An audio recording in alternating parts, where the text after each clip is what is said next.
6 years on Substack, not the State of the Nest 3. Hello friends, I had hoped to have the third State of the Nest address ready for today, it being the date of my self-chosen anniversary, 6 years of consistently sharing a letter with the world. However, that will have to wait a wee while longer. It is drafted, but neither edited nor formatted, and I have not even started recording the audio. I'm busy with my belle-mère finishing the surround for the window in Ailsa's bedroom, fixing where the workmen ripped out an electricity cable and rewiring the light it was attached to. The photo below was taken from this window. I should have that letter with you later this week or early next with a bit of luck. There will be a voiceover for this wee post around the same time too, I imagine. To be honest, this letter, being later than it perhaps should have been, is a bit in keeping with the general theme of the previous 12 months, one of taking a step back from the internet, concentrating on work which will not immediately gain subscribers or followers, but is vital work nevertheless. I am, however, slowly returning to the internet world. That said, I did not want today's anniversary to go unsung, so I'm sending this brief note instead. A lot has happened in the last 6 years, after all. If you're a masochist and want to be fully ready for the third address, that letter where I discuss what has happened on Substack over the preceding year, both in a general manner and also specifically for the Crow's Nest, then here are the first 2 installments. The State of the Nest from 2023, the State of the Nest 2, 2024.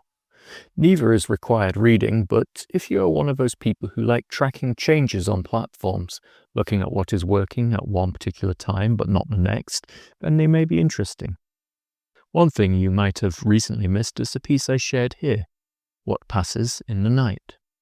This is essentially simply the story of just shy of a week's worth of trail wildlife camera photos and footage, but I'd like to think also something a little more than that.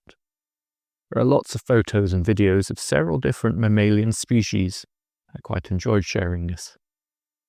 This year's iteration of A Fall in Time, detailing that moment in my life when I left behind the city and other humans and walked out into the woods alone for rather a long time, is coming to a sort of end.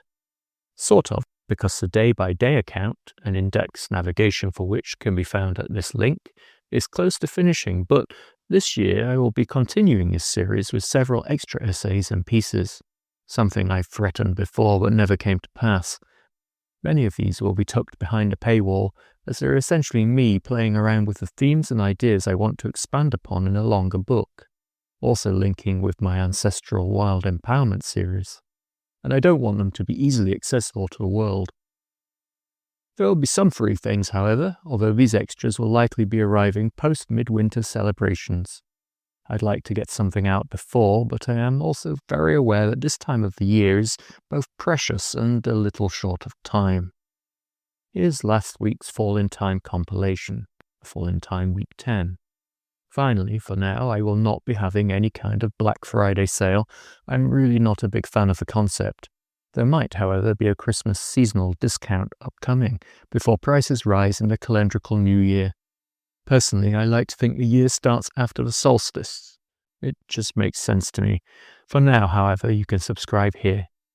I'm offering 20% off both monthly and annual subscription plans. If you subscribe at that price, it will remain locked in for the rest of your subscription for as long as you remain a subscriber.